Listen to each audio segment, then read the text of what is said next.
63,217 करोड़ रुपया इनको मिला है।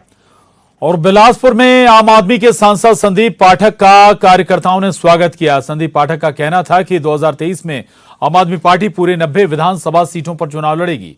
सांसद ने दिल्ली की तर्ज पर छत्तीसगढ़ के विकास की बात कही। प्रदेश सरकार पर संदीप पाठक ने हमला भी किया। उनका कहना था कि प्रदेश में माफिया राज चल रहा है, सरकार भ्रष्टाचार में डूबी हुई है। वहीं संदीप पाठक के बयान पर कांग्रेस ने निशाना साधा। पूरे 90 विधानसभा में लड़ेंगे, पूरी ताकत से लड़ेंगे। जैसे दिल्ली में लड़े, जैसे पंजाब में लड़े, वैसे ही पूरी जान लगा देंगे लड़ने के लिए। आगाज पहले से ही शुरू हो गया है, बट निश्चित रूप से आने वाले समय में अब हमारा फोकस बहुत ज़्यादा रहेगा छत्तीसगढ़। देखिए, नया मुल्ला ज़्यादा प्याज खाता है। अभी छत्तीसगढ़ में आम आदमी पार्टी का संगठन स्ट्रक्चर है ही नहीं और वो टक्कर देने की बात कर रहे हैं। पहले अपना संगठन तो खड़ा कर लें, पहले छत्तीसगढ़ के लोगों को बता तो दें कि आम आदमी पार्टी है क्या चीज़। अभी आम आदमी पार्टी के नाम पे जब वो कार्यक्रम करते हैं तो मुश्किल से 2-4 लोग इकट्ठित होते हैं।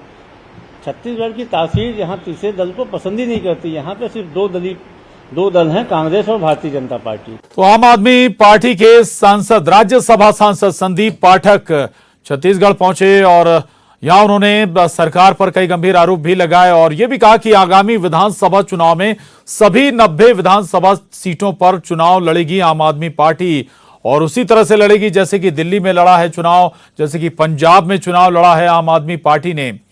हालांकि ये सवाल जरूर है कि कितना संगठन छत्तीसगढ़ में आम आदमी पार्टी का है, ग्राउंड पर कितने कार्यकर्ता हैं।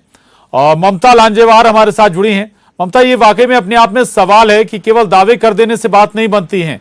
ग्राउंड कंडीशन क्या है फिलहाल आम आदमी पार्टी की छत्तीसगढ़ में, बताएं।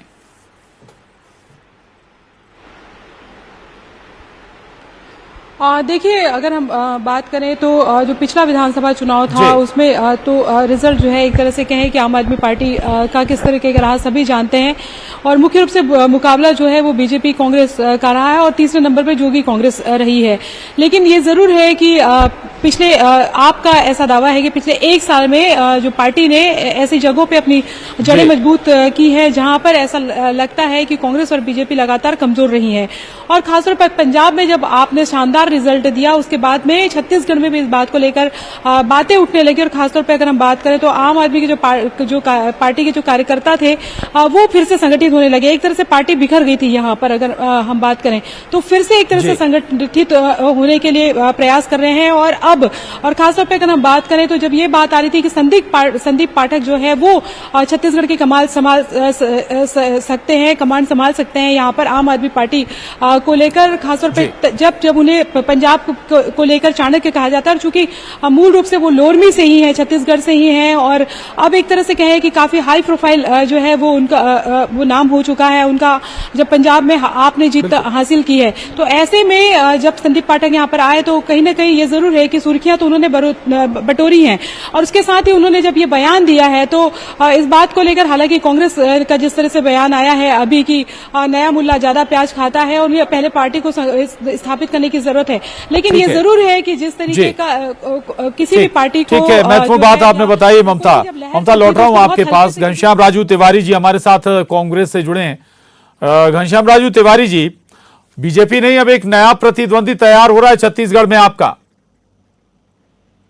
नहीं, देखिए ऐसा है, छत्तीसगढ़ की परिस्थिति, भौगोलिक स्थिति और छत्तीसगढ़ जो कि एक कृषक प्रदेश है, अभी पिछले 20 वर्षों के इस राज्य के निर्माण के बाद से कोई तीसरी पार्टी का अस्तित्व तो वर्तमान में दिखाई नहीं पड़ता। क्योंकि पूर्व में जिस प्रकार से एनसीपी और उसके बाद से जोगी कांग्रेस प्रदेश में पैर पसारने की कोशिश की, उसके नतीजे हम आपके सामने हैं।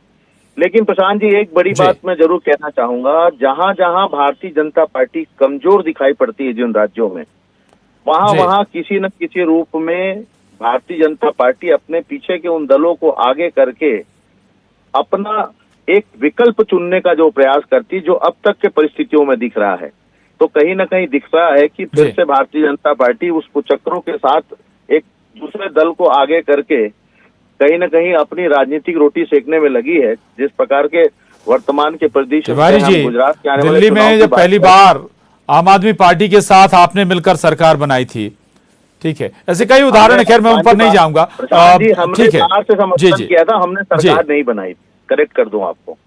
जी ठीक है, ठीक है, चलिए अमित चिमनानी जी हमारे साथ हैं। अमित चिमनानी जी, चिंता आप लोगों को भी करनी चाहिए, विपक्ष का स्पेस भी एक लिहाज से खाने के लिए पहुंच रही आम आदमी पार्टी, या फिर अपने ग्रास रूट तैयार करने के लिए? देखिए प्रशांत जी, लोकतंत्र में जी यह संवैधानिक अधिकार किसी को भी है कि वो अगर निर्दलीय चुनाव लड़ना चाहे, कोई पार्टी अपने प्रत्याशी उतारना चाहे, तो इसमें मुझे नहीं लगता कि इसमें हम कोई क्रिटिसिज्म और आलोचना किसी की कर सकते हैं। जी, बात होनी चाहिए मुद्दों की। राज्य सरकार जो है वो विफल रही है, वादा खिलाफी उसने की है, माफियावाद, आर्थिक अराजकता से प्रदेश त्रस्त है। भारतीय जनता पार्टी विपक्ष में है, 3 बार सेवा का अवसर हमको मिला है, हम अपना काम कर रहे हैं विपक्ष के नाते, और जो चुनाव की तैयारियां हैं वो भी हमने शुरू कर दी। तो चिमनानी जी, मैं आपसे इस लिहाज से समझना चाह रहा हूं, आम आदमी पार्टी आ रही है, कहीं ऐसा तो नहीं कि बीजेपी का भविष्य छत्तीसगढ़ में पिछड़ जाए, खराब हो जाए? उदाहरण दिल्ली का ले लीजिए, कांग्रेस के बाद आम आदमी पार्टी ने वहां जिस अंदाज में जड़ें जमाई, बीजेपी के लिए स्पेस बचा नहीं।